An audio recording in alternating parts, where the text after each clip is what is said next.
भद्रं नो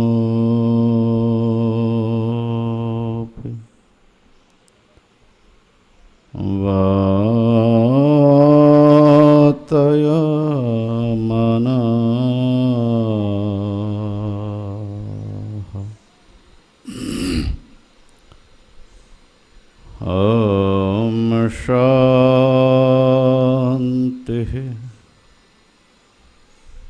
शान्तिः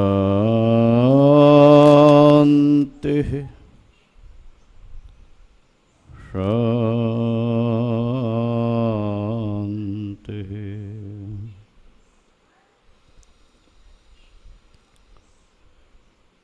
शङ्करं शङ्कराचार्यं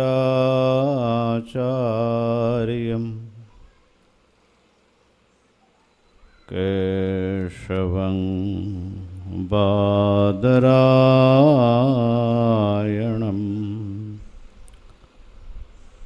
सूत्रभाष्यकृतौ वन्दे भगवन्तौ पुनः पुनः। ईश्वरो गुरुरात्मेति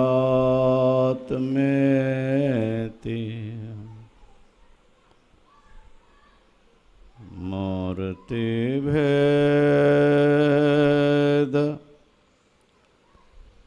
विभागिने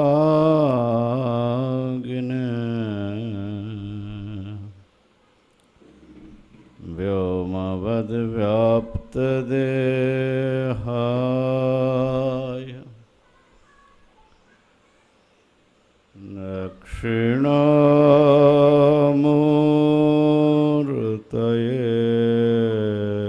नमः। ॐ शान्तिः शान्तिः शान्तिः।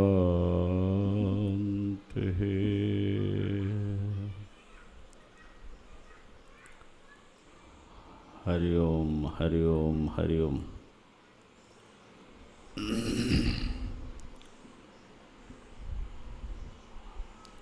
विवेक चूड़ामणि का स्वाध्याय चल रहा है।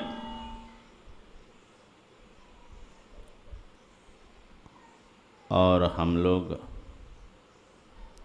साधन चतुष्टय के अंतर्गत चतुर्थ साधन मुमुक्षुता पर विचार कर रहे हैं।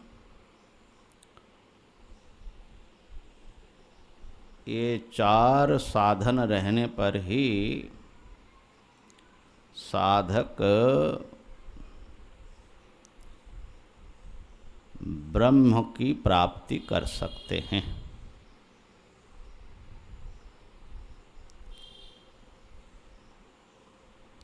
मुमुक्षुता के ऊपर जो आचार्य ने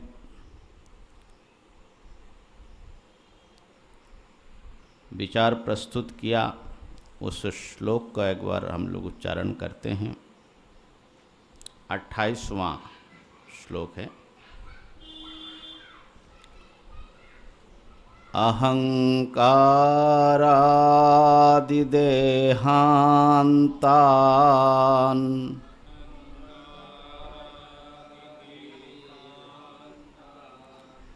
बन्धानज्ञानकल्पितान्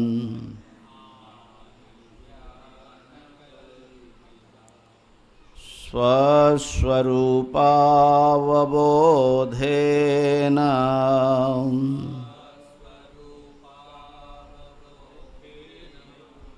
मोक्तुमिच्छामुमुक्षुताम्।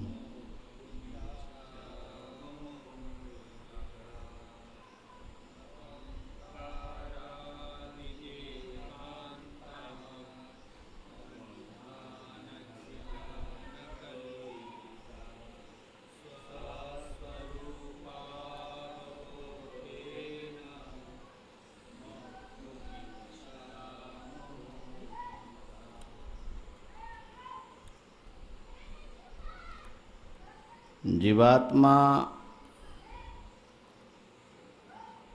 बंधन में पड़ा हुआ है और उसका बंधन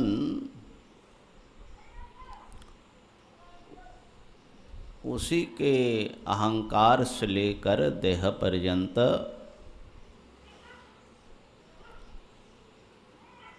जो एक संपिंडित पदार्थ हैं उसी में वो अटका हुआ है, फंसा हुआ है, आबद्ध हैं और उसमें से बाहर आ जाने की जो छटपटाहट है, उसमें मुक्त हो जाने की जो व्याकुलता है, उसी को मुमुक्षा शब्द से शास्त्र में, वेदांत शास्त्र में कही गई है। और ये समस्त बंधन उसके अज्ञान कल्पित ही हैं, ये कोई वास्तविक बंधन नहीं है। अपने स्वरूप का अज्ञान ही उसके बंधन का कारण है और स्वरूप का ज्ञान ही उस बंधन से मुक्त कर देता है। इतनी बात यहाँ पर भाष्यकार ने बतलाया।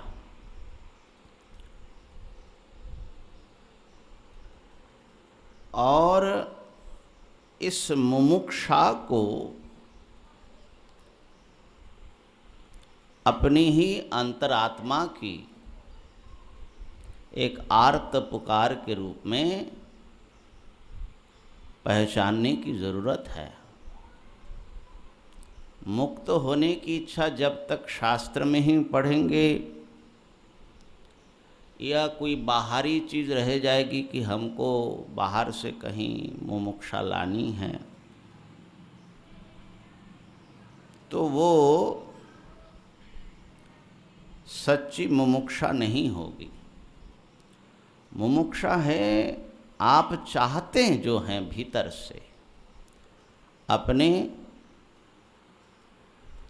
अंतरतम में जिस इच्छा को लेकर आप जी रहे हैं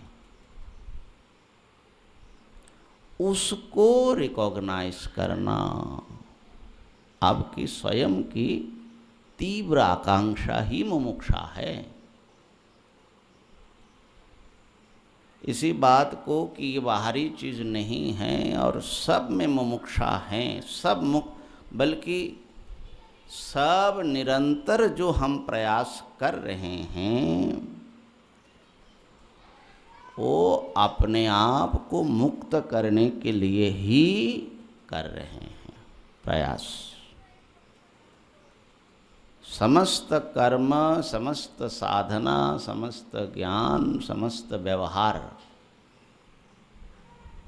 असल में मुक्ति के ही लिए हम लोग कर रहे हैं।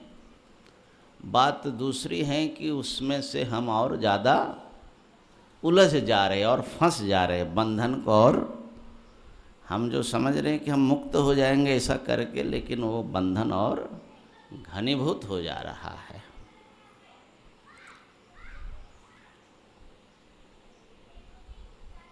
तो जीवात्मा किस प्रकार से निरंतर वो मुक्ति के लिए छटपटाता है, उसको समझने के लिए आपको अपने सच्चा जो प्रेम है उसको समझना पड़ेगा। हम स्वयं ही हमारे समस्त कर्मों का लक्ष्य हैं और हमारा वास्तविक प्रेम अपने आप से है। मुमुक्षा क्या है? आत्म प्रीति का ही एक दूसरा रूप है। आप अपने से प्रेम करते हैं और अपने लिए आप जो करना होगा वो करने के लिए प्रस्तुत होते हैं। ये तो है, लेकिन उसको विचारपूर्वक, विवेकपूर्वक, व्यवस्थित रूप से अगर हम समझे कि हम असल में ये चाह रहे हैं तो मुमुक्षा हो जाती है।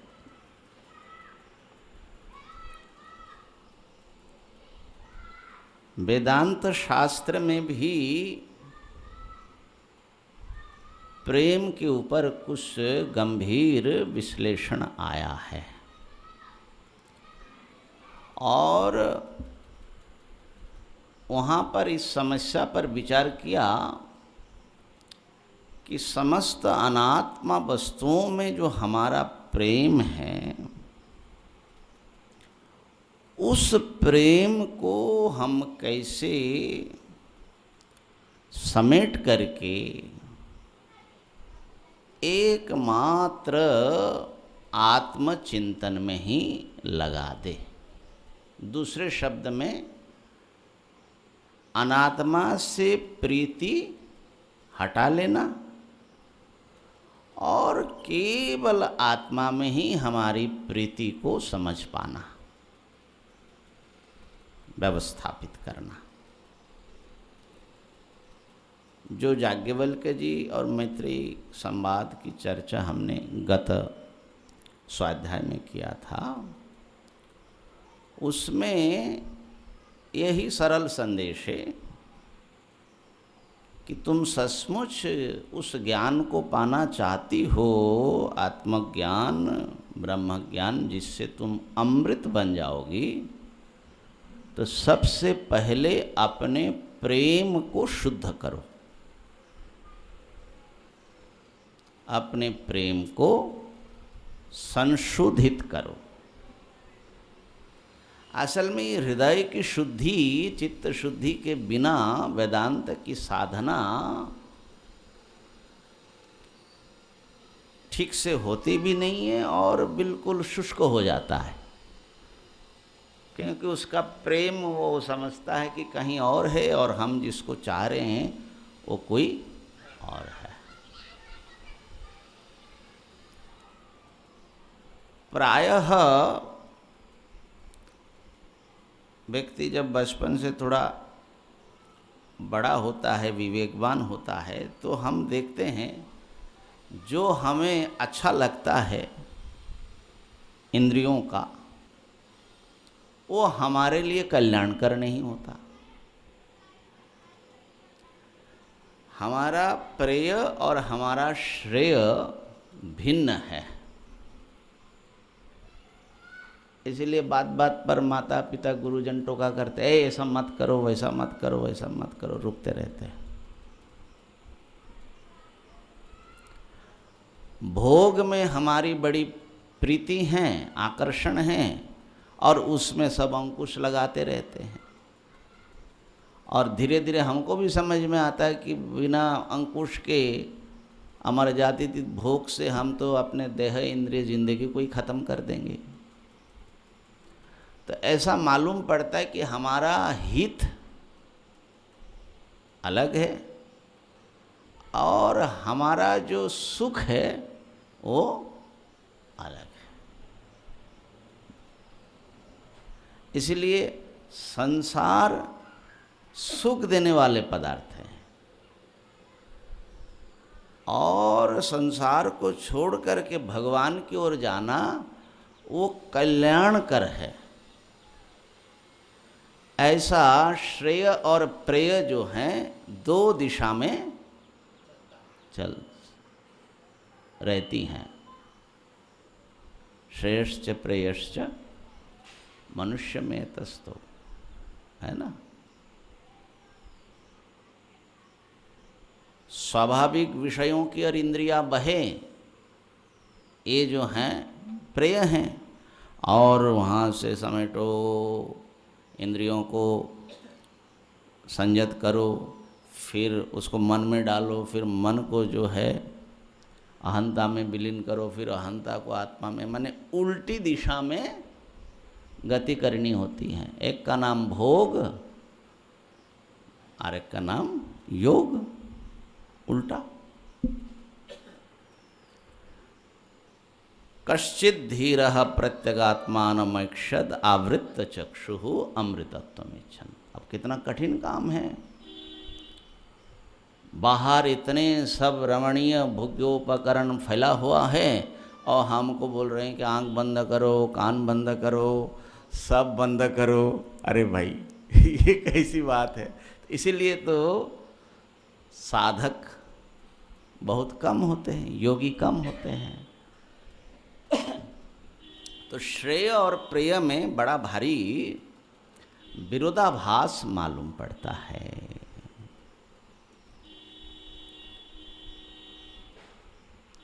वेदांत शास्त्र ने इस विरोधाभास को अच्छी तरह मिटा दिया। भैया तुम्हारा जो श्रेय है ना, वही तुम्हारा प्रेय है। जो तुम्हारा परम प्रिय है वही तुम्हारा निश्रेयस है, माने आत्मा। तो ये तो शास्त्र में है, अपने हृदय में ये बात आनी आवश्यक है कि क्या हमारी आत्मा ही हमारा परम प्रियतम है? क्या यही हम, इसी के प्रति हमारा केवल अनुराग है?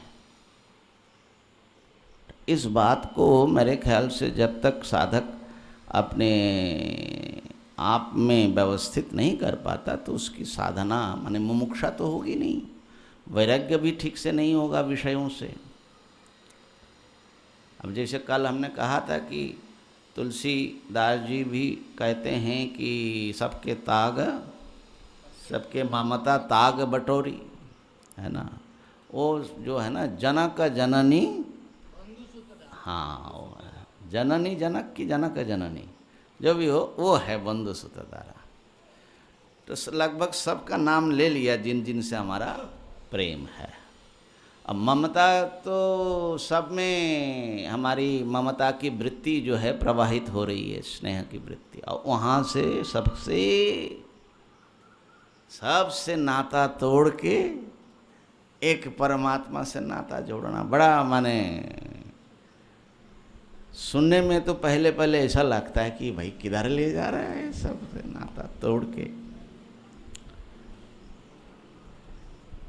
वैराग्य की बात भी कहते हैं, विषय में अनित्यता आदि आदि दर्शन करके वहाँ से मन को हटाओ दोष दृष्टि से। लेकिन हमारे जो प्रेम वृत्ति है, हमारा जो स्नेह है, ममता है, उसके परिष्कार के द्वारा, उसके संशोधन के द्वारा ये काम बहुत अच्छी तरह हो सकता है, ये वेदांत शास्त्र कह रहा है। और उसके लिए आत्मनस्तु कामाय सर्वम प्रियम भवति। जो कुछ आप प्रेम करते हो विषयों से, उस प्रेम को समझो, उसके भीतर क्या है समझो। आप पति से प्रेम करती हैं, याज्ञवल्क्य जी मैत्रेयी को बता रहे हैं, लेकिन वो प्रेम जो है पति के लिए, पति के सुख के लिए पति से प्रेम नहीं करती, अपने सुख के लिए पति से प्रेम करती हैं। तो आप स्वयं, आपका सुख आपका साध्य है और पति आपके सुख का साधन हैं। तो इसका अर्थ ये है कि आप का अधिक प्रेम किसमें है, आपका मुख्य प्रेम किसमें है?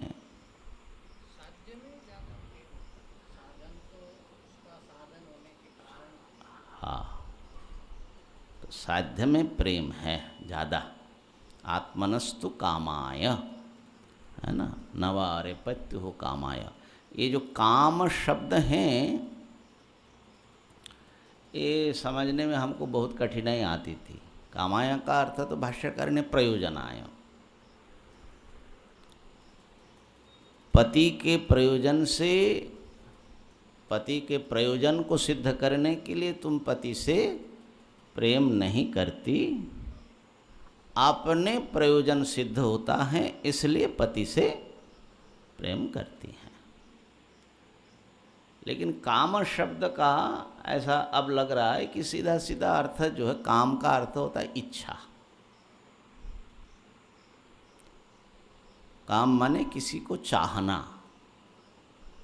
तो काम और प्रेम जो हैं लगभग एक ही चीज़ है। पुराने शास्त्र में माने प्राचीन संस्कृत में एक अर्थ में भी प्रयोग हुआ है। हाँ, हाँ,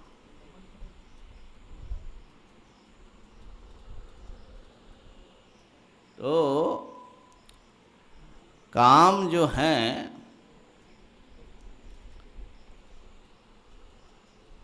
चाहत, और प्रेम भी चाहत है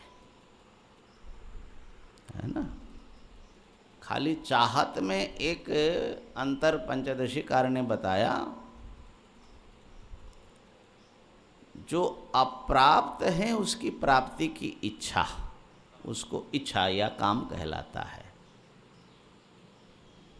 और प्रेम जो है, और वो अप्राप्त जब प्राप्त हो जाता है तो काम समाप्त हो जाता है, इच्छा समाप्त हो जा, मिल गया। जब तक भोजन नहीं मिला, भोजन की इच्छा, भोजन कर लिया, अब फिर तो भोजन की इच्छा नहीं रहेगी। तो इच्छा जो है उस विषय प्राप्त करने के बाद वो इच्छा की निवृत्ति हो जाती है। लेकिन जो प्रेम है, वो प्रेम उस विषय की प्राप्ति के बाद भी बना रहता है। नष्टे प्राप्ते सद्भावाद इच्छा तो व्यतिरिच्यते।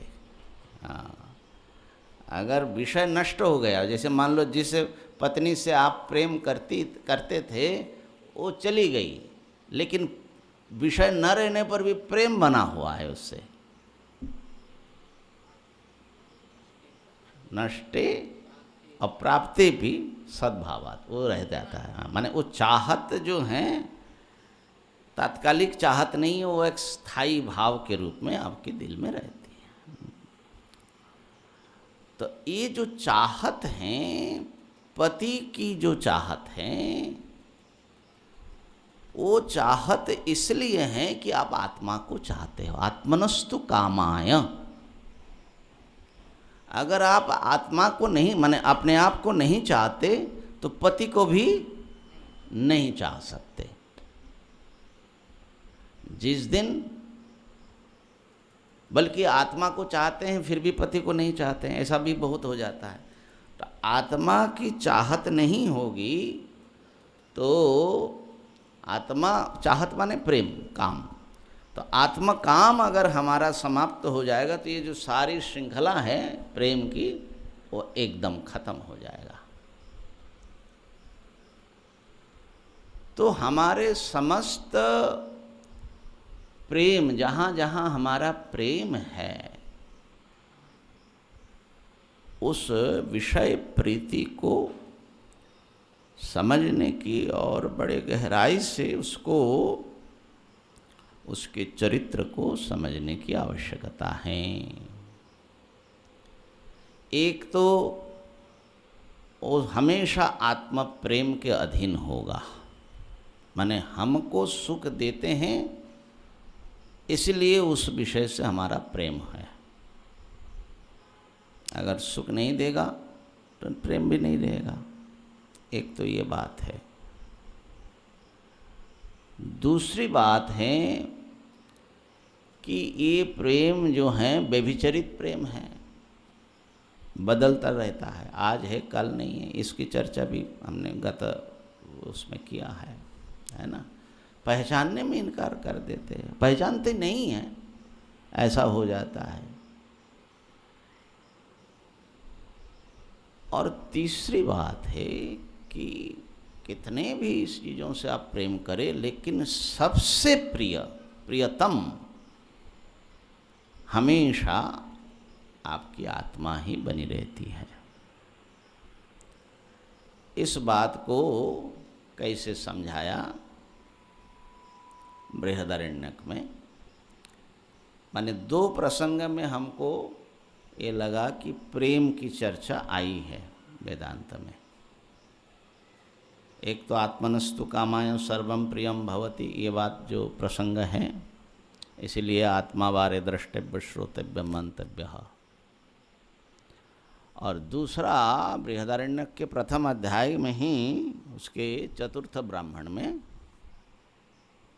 ये प्रसंग आया, तदेतत् प्रेयः पुत्रात्, प्रेयः वित्तात्, प्रेयः अन्यस्मात् सर्वस्माद्,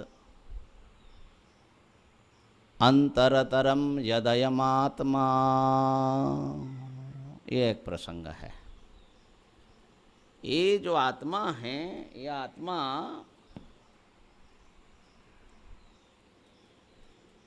पुत्र प्रिय है, उससे अधिक प्रिय है आत्मा। धन प्रिय है, उससे अधिक प्रिय है आत्मा। और जो भी प्रिय हैं संसार में, उन सब से अधिकतर प्रिय है आत्मा। और क्योंकि ये आत्मा, उसमें एक हेतु दिया क्यों ये ज़्यादा प्रिय है, अधिक प्रिय है, अंतरतरंग, ये समझने की चीज़ है। वो सबसे आपके निकट की सत्ता है। हाँ, वो अन्य जितने भी हैं बाहरी चीज़ों से, अंतर सत्ता आपका ये पिंड है, देह प्राण आदि से संपिंडित, ये बहुत प्रिय है। इससे भी, अंतर से भी अंतरतरम, ऐसा अर्थ है उसका, है ना। हाँ, तो अंतर कौन है? बाह्य जो है, स्त्री पुत्र आदि सब बाह्य पदार्थ हैं। उससे आंतर वस्तु है हमारा देह प्राण इंद्रिय आदि समन्वित जो ये संघात है, ये अंतर सत्ता है। तो ये अधिक प्रिय है उन सब से। इससे भी अंतरतर है, माने अंतरतम। इसका मतलब है कि उससे अधिक और अंतर, ये चीज़ जो है कि आप सबसे किससे प्रेम करते हो और सबसे निकट कौन है आपका, इसको अगर साधक मनन करे और अपने सत्ता से इसका संबंध स्थापित कर पाए इस विचार का, तो मेरे ख्याल है कि उसकी जो आत्म साधना है, माने वेदांत साधना है, बहुत प्रिय चीज़ बन जाएगा। श्रेय प्रेय का विरोधाभास मिटेगा। इस पर हम आ रहे, पहले आत्मनस्तु कामाय का कंप्लीट कर लेते हैं। उसमें एक चीज़ जो बताया, आत्मनस्तु कामाय सर्वम प्रियम भवति।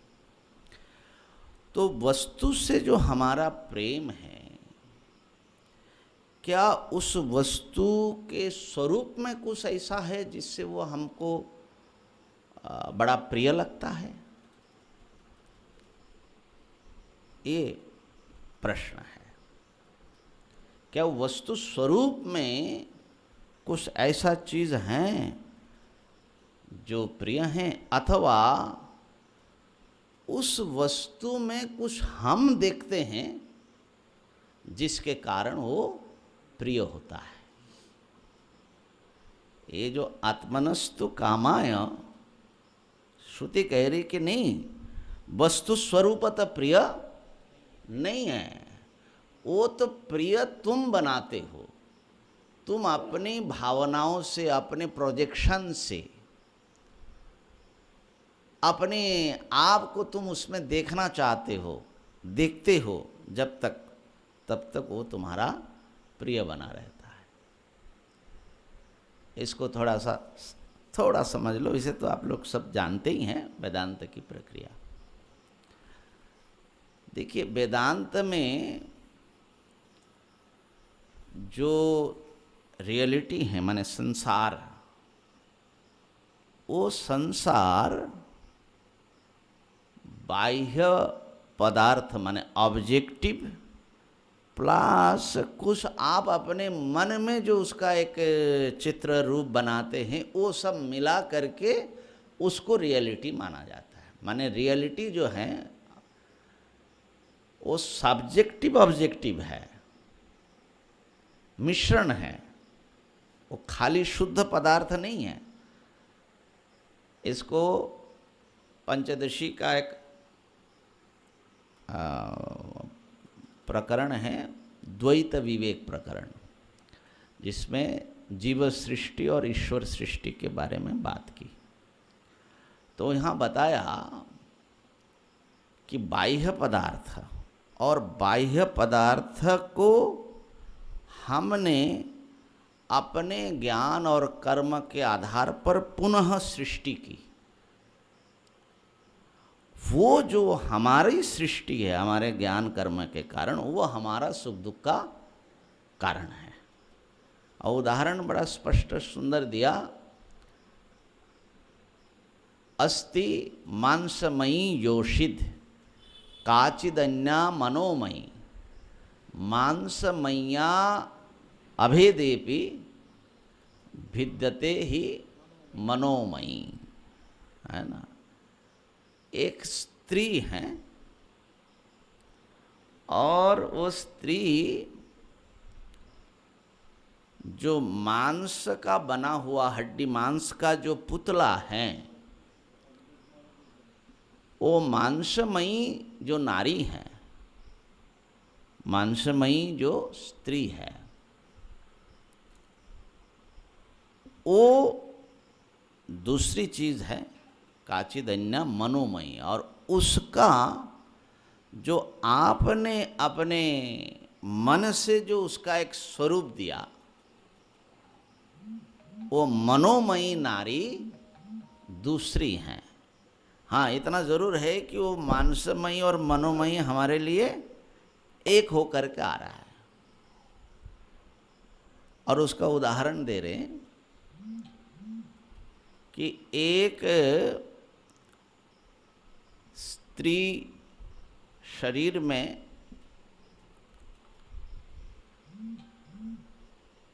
छोटा बच्चा, जो उनका बच्चा है, वो आई तो वो देख रहा है बच्चा, मेरी माँ आ रही है। और उनके पति देख रहे हैं, मेरी पत्नी आ रही है। उनके माता पिता देख रहे हैं कि हमारे बेटी आ रही है। उनकी सखी देख रही है कि हमारी सहेली आ रही है। और वो अगर शिक्षिका हैं, उनके स्टूडेंट देख रहे हैं कि हमारी टीचर आ रही है। तो ये जो सब देख रहे हैं, और उनका कोई कंपटीटर होगा, वो देख रहे हैं कि देखो हमारा जो है दुश्मन आ गई है। तो क्या सब जो देख रहे हैं वो एक ही चीज देख रहे हैं?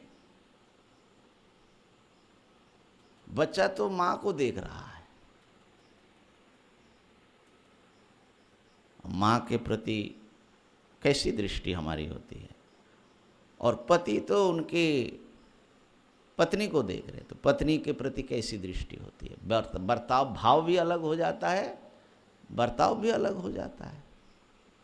ऐसे सब का तो बोल रहे कि सबके मन में जो मानस प्रतिमा, उसमें जो लोगों ने बनाया, उनका जो रूप उन्होंने खींचा और उस प्रतिमा को उस पर प्रोजेक्ट किया, माने मिलाया, तो बच्चा देख रहे कि माँ वहाँ पर है कि नहीं, लेकिन उसके मन में तो माँ ही है, वहाँ पर तो मांसपिंड हैं।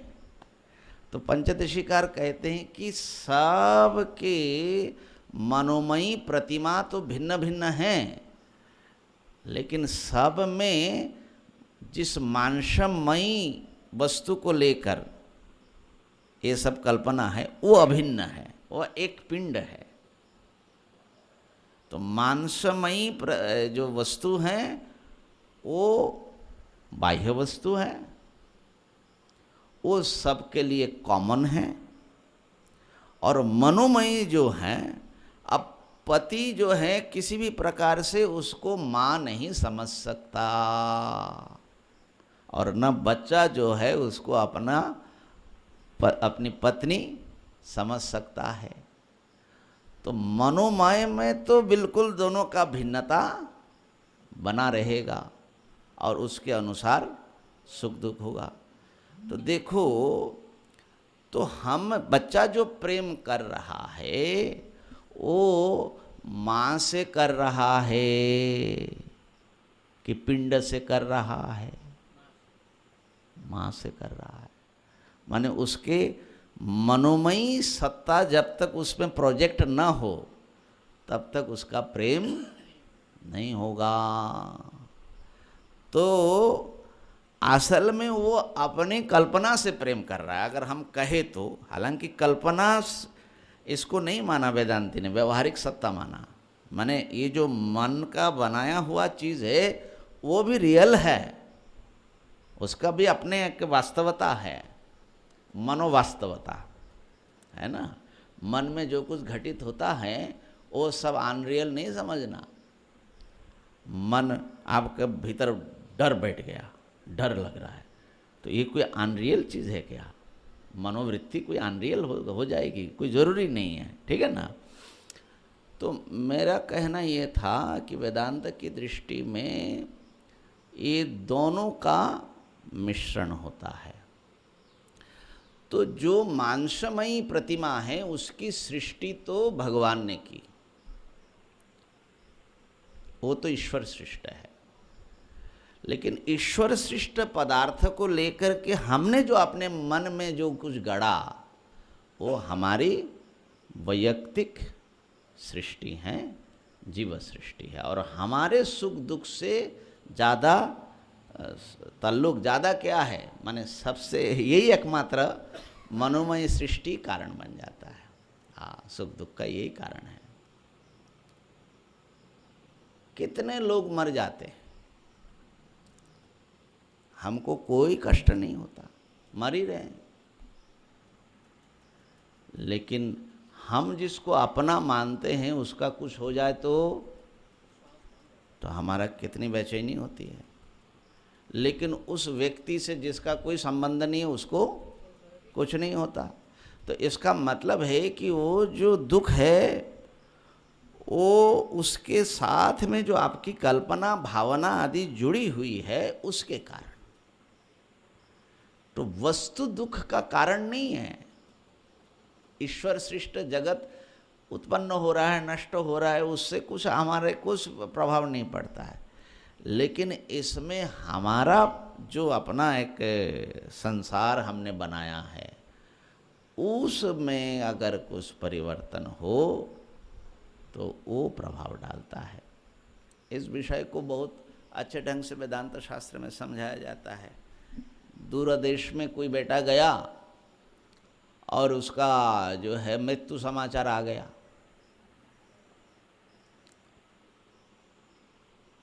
तो मृत्यु समाचार आया तो ये बड़े दुखी हुए, स्वाभाविक, पुत्र मर गया।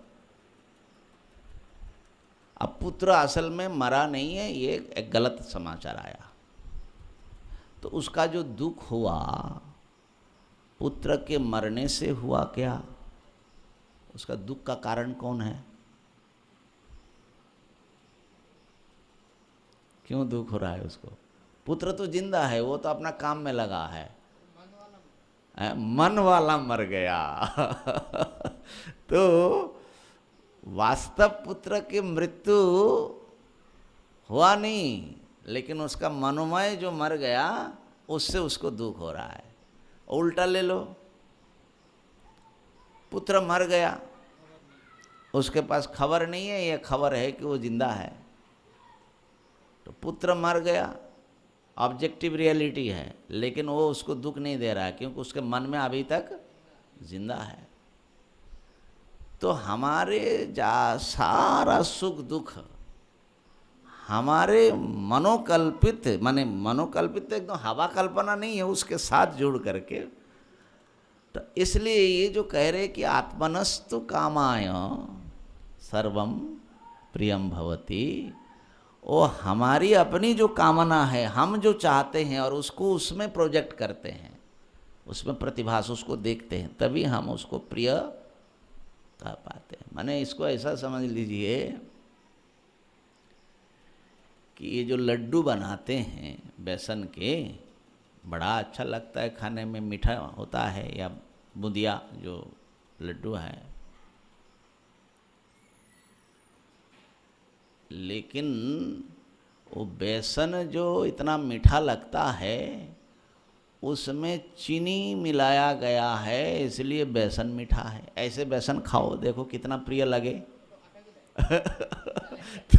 तो असल में चीनी मीठा है, उसमें आपका प्रेम है, और चीनी मिश्रित होने से बेसन भी मीठा हो गया, उसमें भी प्रेम फैल गया। तो हम समझ नहीं पाते कि असल में हमारा प्रेम जो है बेसन से नहीं चीनी से है। तो ऐसे ही आपके भीतर का जो चीनी है ना, वो आप हैं। अब वो ये चीनी आपने फैलाया और ये पति पुत्र वित्त भवन आदि आदि सारा जहाँ जहाँ आपका, वो आपको ये समझ में नहीं आ रहा है कि हमने अपने प्रेम निकाल करके सब में बुराया और उससे हम इनको प्रिय समझ रहे हैं। आत्मनस्तु कामाय सर्वम प्रियम भवति। इसलिए असली चीज है आत्मकाम। इस विषय में रविन्द्रनाथ टैगोर की एक बात स्मरण आ रहा है। उन्होंने एक कविता लिखी, नारीरुक्ति पुरुषेरुक्ति। हाँ, नारी की उक्ति और पुरुष की उक्ति। स्त्री शिकायत कर रही है अपने पति से। शिकायत का मुख्य ये है कि पहले तुम हमसे कितना प्रेम करते थे शादी से पहले, अब तुम जो हैं प्रेम करते नहीं हो। दिखाना चाहते हो कि तुम अभी भी प्रेम करते हो, लेकिन मैं समझती हूँ कि तुम्हारा अब वो भाव नहीं रहा। पहले हम जब आते थे तो हमारे पदक्षेप को, उसकी आवाज़ को सुनने के लिए तुम्हारा सारा इंद्रिय उत्सुक रहता था। माने तुम प्रतीक्षा करते रहते थे कब आए, और तुम्हारे चेहरे में क्या परिवर्तन होता था। अब मैं कितने बार आती हूँ जाती हूँ, तुमको पता ही नहीं है तुम किस में खोए रहते हो। हमारे माने आने जाने का कोई मतलब ही नहीं रहता है। ऐसा ऐसा करके बड़ी उनकी जो भी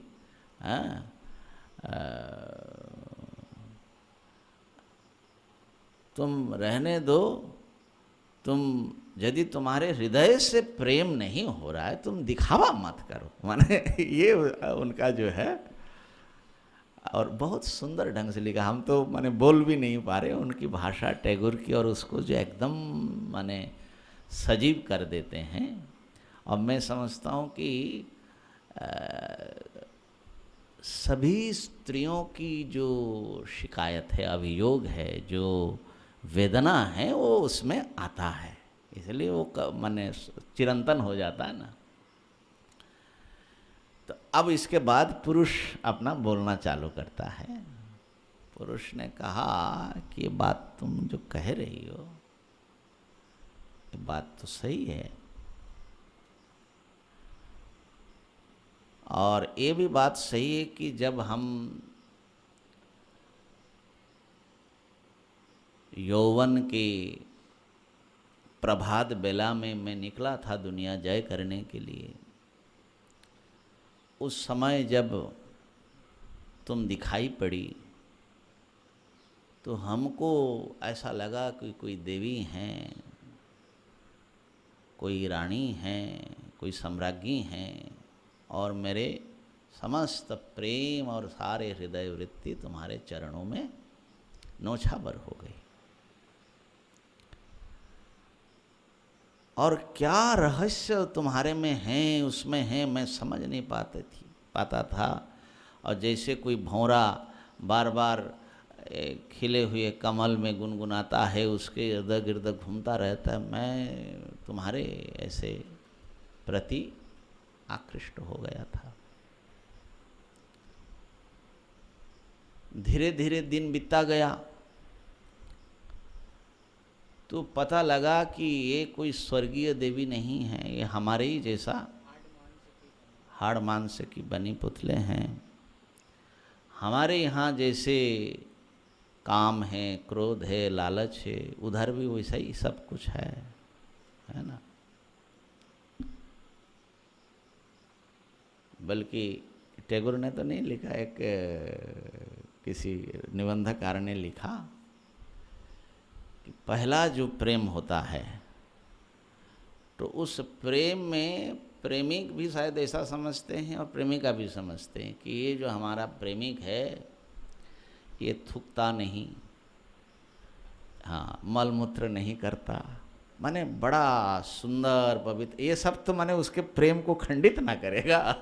तो हम प्रोजेक्शन की बात कर रहे हैं, माने हम देखते क्या है, जिससे हमारा प्रेम है, हकीकत में क्या है उससे उतना प्रेम नहीं है, मैं क्या देख रहा हूँ उसमें, वो बहुत इम्पोर्टेंट है। तो पुरुष कहता है कि फिर धीरे धीरे धीरे धीरे वो जो स्वर्ग की देवी थी वो मर्त्य की मानवी के रूप में हमको दिखाई पड़ा।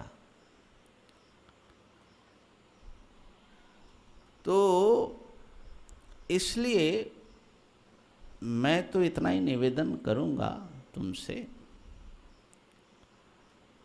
उस देवी के प्रति जो हमारे हृदय का समस्त अर्घ्य है, पूजा का उपचार है, वो तुम आशा नहीं करना। न तुम देवी हो न हम देवता है। तो हृदय के माने हृदय के रक्त से जो हम उपचार देते थे अब वो हम दे नहीं सकते, वो निकलता नहीं है। तो इसलिए उसकी आशा छोड़ो, आओ दोनों मिलजुल करके अपनी ज़िंदगी अच्छे ढंग से बिता दे, वही अच्छा है। तो ये जो चीज़ है ये कभी पढ़ना, ये पढ़ने लायक चीज़ है, माने हमारे जीवन के समझ को ये बढ़ाता है, गहरा करता है कि हम लोग कैसे जीते हैं, किस भावना में जीते हैं।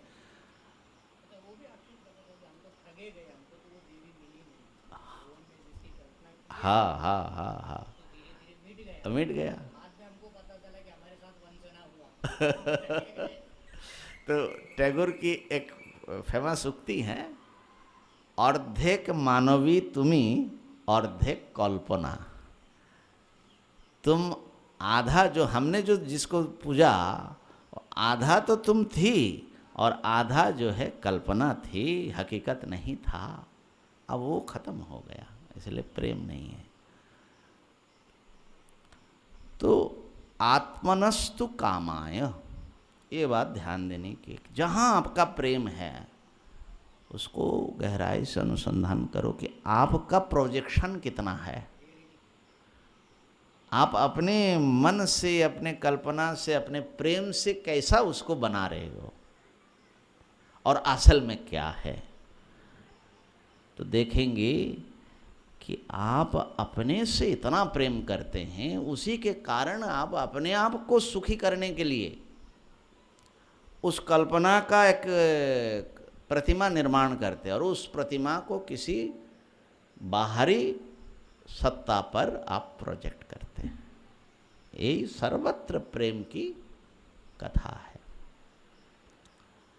दूसरी बात, ये थोड़ा सा और मैंने दूसरे एंगल से और गहरी बात है, इसको अगर समझ पाए तो बड़ा काम आएगा। असल में सब कुछ हम जो करते हैं और प्रेम भी करते हैं, माने अपना जो संसार रचते हैं, जो कुछ करते हैं, बल्कि यूँ कहें कि हम भोग करते हैं, योग करते हैं, जो कुछ करते हैं, वो एक प्रकार से अपने आप को कारागार से बाहर लाने के लिए करते हैं। कैसे? मान लीजिए कि आप डूब रहे हैं,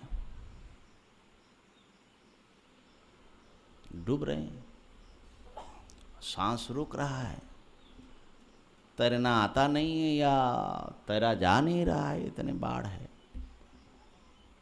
अब बड़े व्याकुल हो रहे हैं कि हम कैसे बचे, हमारी रक्षा कैसे हो, पानी से बाहर कैसे आए। और उस तीव्र दुख और घिरे हुई परिस्थिति में जब आप बिल्कुल असहाय महसूस करते हैं, उस समय कोई रेस्क्यू पार्टी आई और आपको बचाया। कोई व्यक्ति आ गया, कोई नाव आ गई और आपको बचा लिया। उसके प्रति आपकी दृष्टि कैसी होगी? उसको आप क्या समझेंगे? अरे ये तो हमारा भगवान ही है, जान जीवन देने वाला, ऐसा मानेंगे कि नहीं? बहुत प्रेम, बड़ी भक्ति, बड़ी पूजा उनकी करेंगे आप। क्यों? क्योंकि आपको बचाया, मरने से बचाया, माने आपको बाहर निकाला पानी में डूबने से। इसी प्रकार प्रत्येक जीव एक बहुत दुख और बंधन में ऐसा फंसा हुआ है और छटपटा रहा है। मुक्ति के लिए वो कोई रास्ता नहीं देख रहा है, प्रत्येक जीव। माने मुक्ति सामान्य अर्थ में, ये विशिष्ट अर्थ में नहीं। देखिए, हम लोग अपने ही यहाँ जो कहा ना, अहंकारादि देहांतान बंधन, प्रत्येक जीव अपने को विशिष्ट देश, काल, परिस्थिति, बाहरी और आंतर परिस्थिति में घिरा हुआ पाता है और उसमें जो है वो अपने को बड़ा जकड़ा हुआ, बड़ा दुखी, समस्याग्रस्त महसूस करता है। उससे बाहर आना चाहता है वो।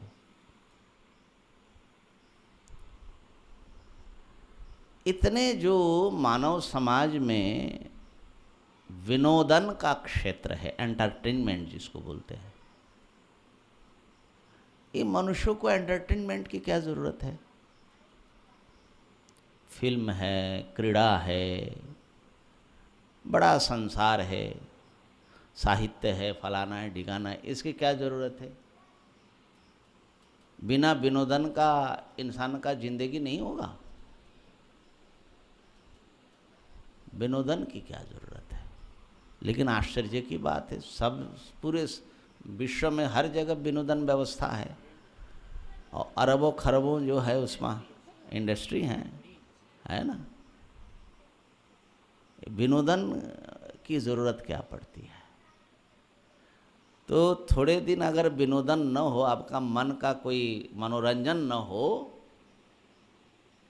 तो इंसान पागल हो जाएगा या वैसे ही मर जाएगा सुसाइड करके।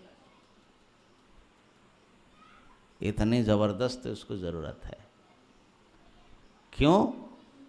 क्योंकि वो अपने कारागार से बाहर आने के लिए विनोदन के पास जाता है। ये थोड़ा सा ध्यान दें। एक व्यक्ति वृद्ध है, घुटने में दर्द है, शुगर हो गया है, प्रेशर बढ़ गया है, चला नहीं जाता। ये तो उसके शारीरिक अपने जो एक कारागार में फंसा हुआ है। घर में अगर बहू और बेटा भी प्रतिकूल हो जाए तो बड़ा नरक। तो निरंतर वो इस परिस्थिति के भीतर जकड़ा रहता है, क्योंकि देश को, काल को, परिस्थिति को बदलने में वो समर्थ नहीं है। लेकिन वो चाहता क्या, इस परिस्थिति को एक्सेप्ट करता है? नहीं। तो इस परिस्थिति में फंसा हुआ अपने आप को निकालने का उसके पास साधन क्या है?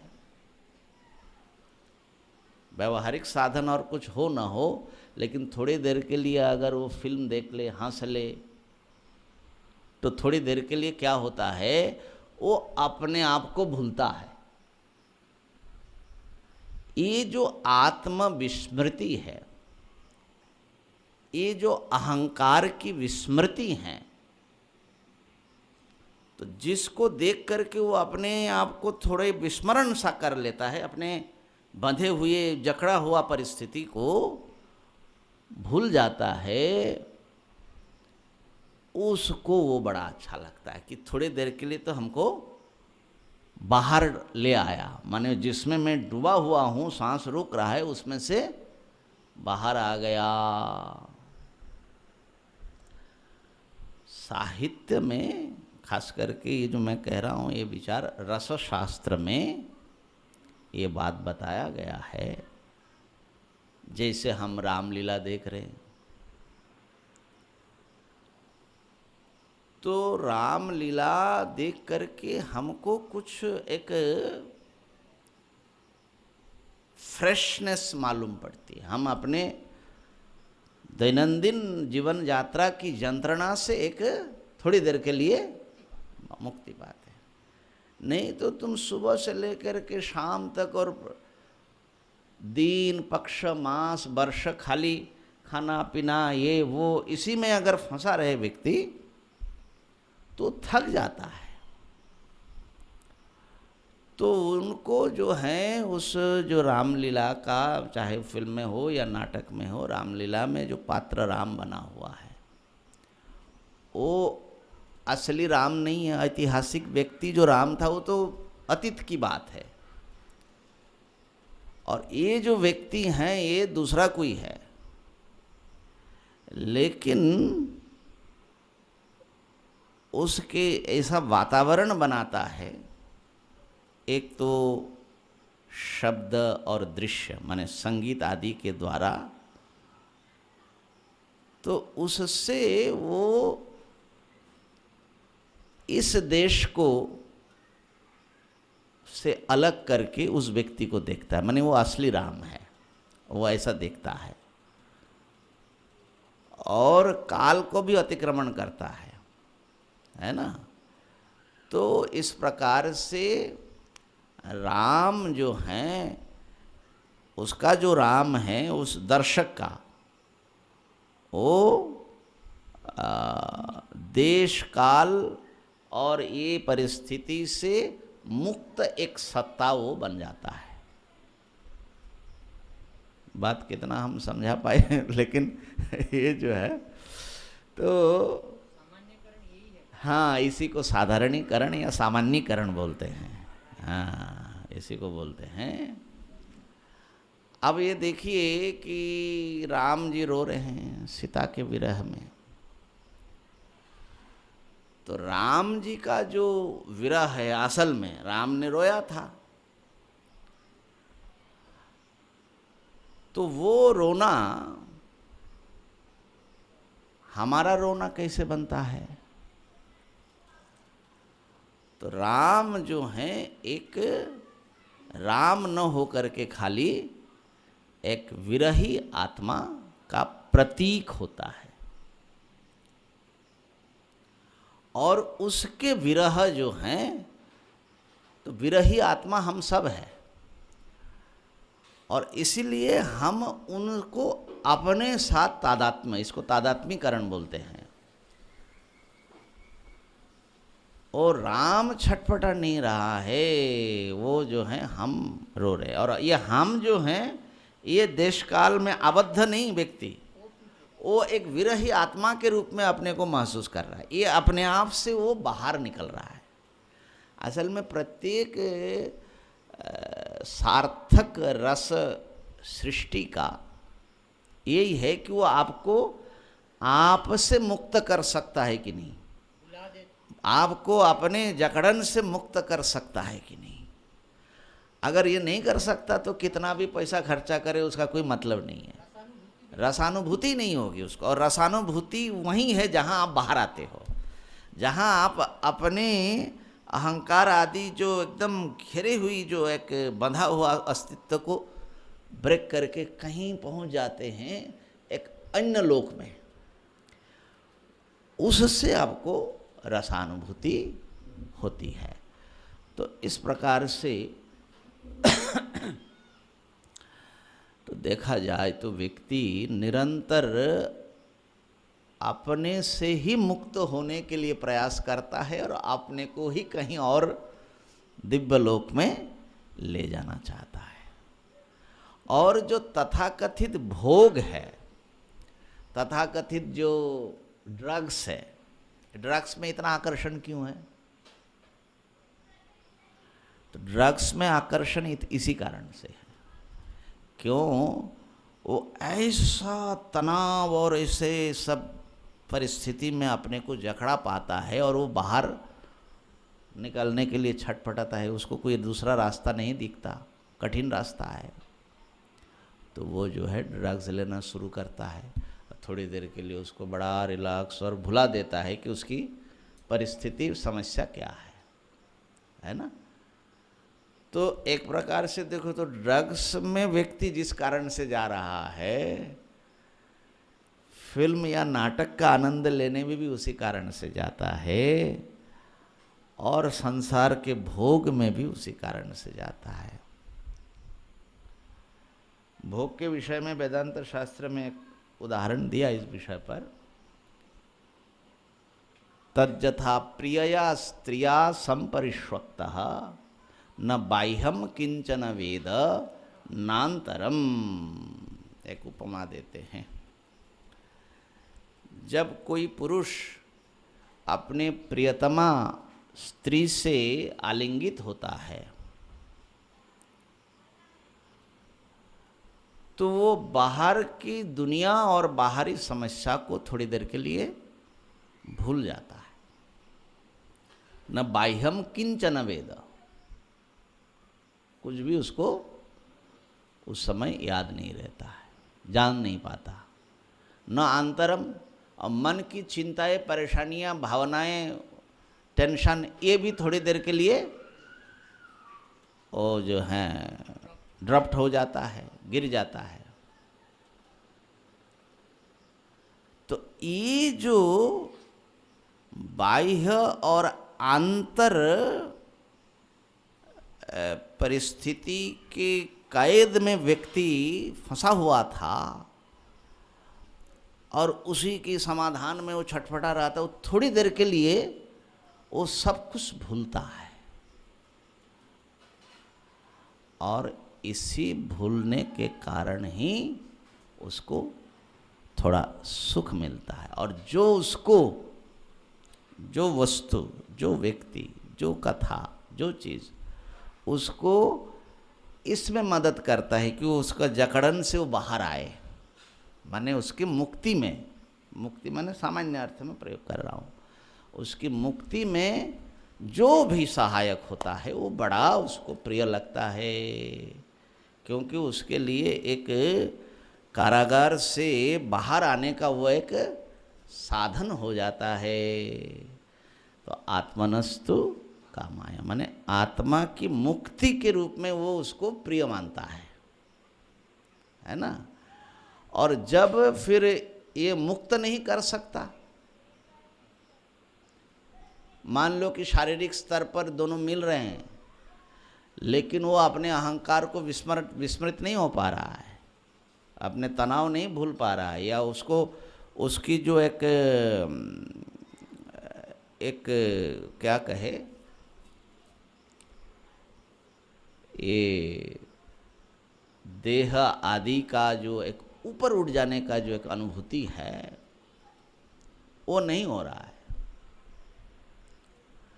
तो वो क्रिया जो है उसको सुख का कारण नहीं बनेगा, वो एक यांत्रिक मैकेनिकल बन जाता है।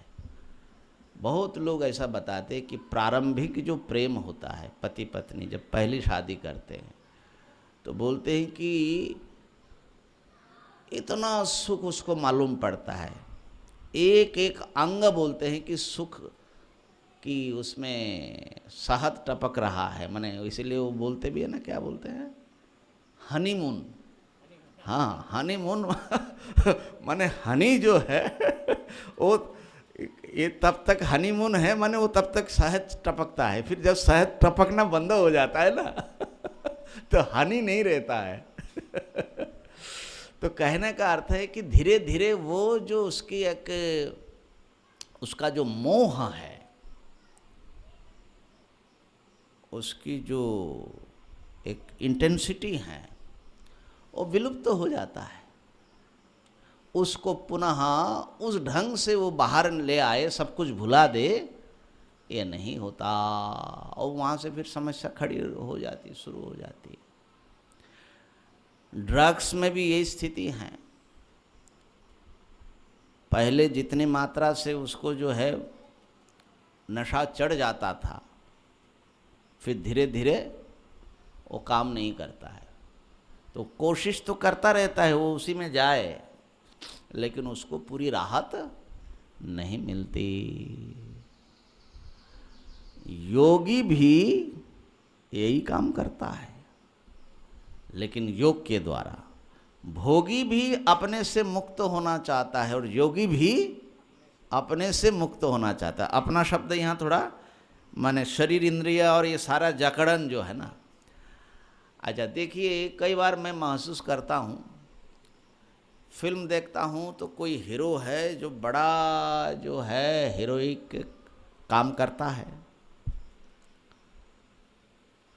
और बड़े कठिन कठिन चैलेंज लेता है,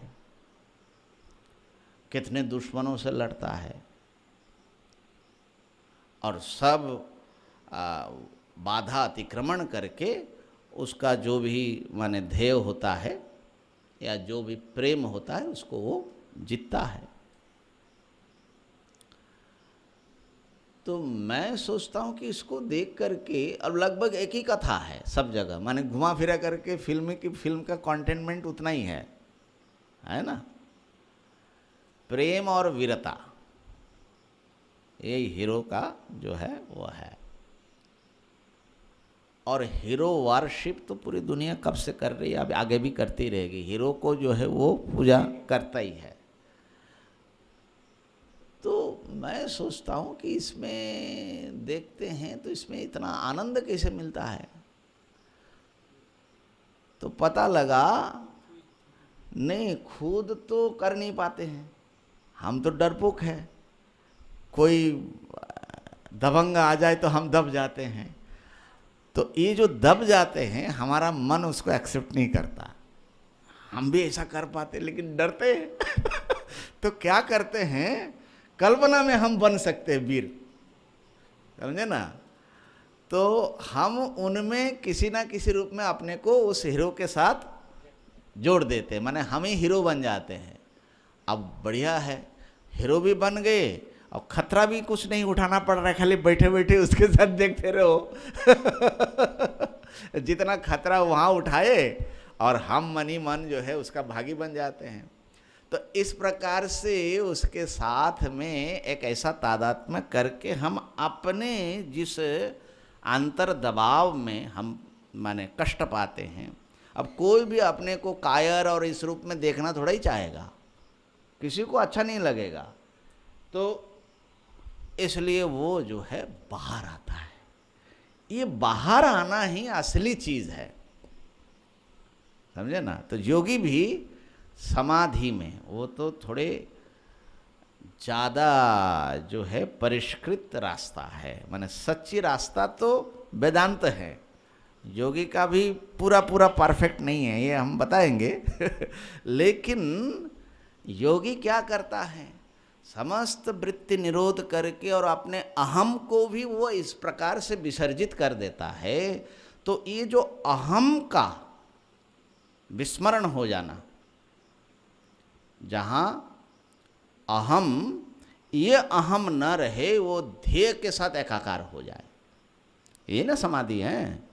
समाधि क्या है, तदेव अर्थ मात्र निर्भास स्वरूप शून्यमिव, माने व्यक्ति अपना स्वरूप जो है शून्य हो जाता है। ये इसको शून्य बनाना, माने ये कारागार में फंसा हुआ, और वो जो उससे बाहर एक विराट एक स्पेस उसको मिल जाता है इससे बाहर आने का। तो अहंकार का विस्मरण, इसी में समाधि का सुख है। ये समाधि का सुख इतना सुख है क्योंकि अन्य जगह अहंकार अच्छी तरह गिरता नहीं है, लेकिन समाधि में, जैसे निद्रा में भी गिर जाता है, लेकिन वहाँ अनजाने में प्राकृतिक प्रोसेस, लेकिन फिर भी निद्रा बहुत ज़रूरी है। अगर आपका अहंकार और ये गिरता नहीं तो आपका शरीर मन ही अस्वस्थ हो जाएगा थोड़े दिन में, नींद ठीक से ना आए तो समाधि में योगी भी अपने आप से भागता है। तो हम ये सोचते हैं, कई लोग महात्माओं को कहते हैं कि ये तो भागलपुरी है, माने घर पलायनवादी है, भागा, संसार से भाग गया। बात तो सही है बाबा है ना, हम भी भागे घर का और ये सब वातावरण देख करके, पता नहीं वहाँ क्या दम घुट रहा था, कैसे कहाँ जाए महाराज, एकदम भागे अब बल्कि उस समय तो ये भी चिंता नहीं रहता खाऊंगा क्या, वो करूँगा क्या, है ना। अब जो होगा वो सब चिंता, बचपन का तो इमेच्योर माइंड होता ही है, और मेरे ख्याल से वही जो है ठीक भी होता है, नहीं तो ज़्यादा हिसाब किताब लगाने लगे तो साधु नहीं बन पाएगा तो जब बाद में पढ़ा और लोगों ऐसे ऐसे विचारक हुए जो ये सब भागने वाले लोग हैं, तो पलायनवाद है ना। तो बात जो है सब भागलपुरी है, ये भी इतने देर तक जो कहा, सब भागना चाहता है। कोई भोग में डूब करके भागता है, कोई योग में डूब करके भागता है, कोई फिल्म में डूब करके भागता है, कोई ड्रग्स में डूब करके भागता है। भैया भागना तो पड़ेगा ही क्योंकि ये जो दैनंदिन जीवन के जो एक दबाव है, खाओ पियो ये वो, ऐसा जो है वो मानव आत्मा ऐसा उसमें फंसा हुआ रहता है ना। अपमान कर जिंदगी जीते जीते, अच्छा जो भाग नहीं पाता वो क्या करता है, वो सुशांत सिंह हो जाता है, क्योंकि उसको भागने की सारा रास्ता बंद कर दिया है ना। अब कोई उसकी माँ होती, पिता होते, तो जिसके पास बैठ करके वो थोड़ी देर के लिए अपने आप को रिलैक्स कर लेता, तो सब कुछ जिसका बंद हो जाता है, तो फिर वो जो है रस्सी लगा करके ये अपना शरीर इंद्रिय से, माने वो अपने आप से भागना ही चाहता है। अब भाग पाता है कि नहीं, वहाँ जाकर के और अंधेरे में घेर जाता है। लेकिन आत्महत्या भी अविवेक पूर्ण मुक्ति का ही प्रयास है। इसलिए आत्मनस्तु कामाय, सारा क्रिया हम कैसे इस बद्ध जीव सत्ता से, ये चैतन्य, ये देह इंद्रिय मन बुद्धि के प्राकृतिक घेरे में ऐसा वो फंसा हुआ महसूस करता है, कैसे हम इससे ऊपर उड़ जाए। तो अपने को इस समस्त बंधनों से, अहंकार से लेकर देह तक, लिमिटेड जो ईगो है, माने देश काल परिस्थिति कर्म से घिरा हुआ जो अहंता है, अब देखना, निरंतर व्यक्ति जो हैं कसम कस में पड़ा है, और जो इस कसम कस को सही रूप से समझता है, माने असल में वो इन सब चीज़ों से मुक्त होना चाहता है, तो वही सच्चा रास्ता और ज्ञान ही वो है। क्योंकि ये सब जो भागते हो ना, बल्कि योग में भी समाधि में भी हमेशा नहीं भाग सकते, फिर आपको यहाँ गिराता है, ड्रग्स का नशा फिर यहाँ भेज देता है ना। लेकिन ज्ञान ऐसा है जो आपको बताएगा कि आप वस्तुतः नित्य मुक्त हो, आपके स्वरूप में ये जो आविष्कार कर लेना है कि मैं देश काल वस्तु परिच्छेद से रहित पूर्ण मुक्त सत्ता हूँ, अनंत आत्मा हूँ, ये अपने आप को वास्तविक अनंत रूप में अनुभव करना, यही सच्ची मुक्ति है। योग में क्या होता है, वहाँ पर अज्ञान रह जाता है, वो थोड़े उस परिस्थिति में वो मुक्ति का अनुभव करता है, लेकिन वहाँ से वो वापस आता है। इसलिए समाधि अगर ज्ञान तक पहुँचा दिया, ब्रह्म ज्ञान तक, तब आप मुक्त हो गए। लेकिन समाधि साधन है, जरूरत है समाधि की, परंतु केवल समाधि, ज्ञान रहित समाधि मुक्ति का साधन नहीं है। तो इस प्रकार से हम अपने को मुक्त करने का निरंतर प्रयास करते हैं, और अपना जो वो स्वरूप, मुक्त स्वरूप है, उसके जाने अनजाने में हम उसके प्रति धावित होते हैं, और उसके विरह में हम तड़पते हैं। अपने आप के ही विरह में हम स्वयं तड़पते हैं। सोपाधिक जो जीव है वो अपना निरुपाधिक स्वरूप को प्राप्त करने के लिए प्रयासरत हैं।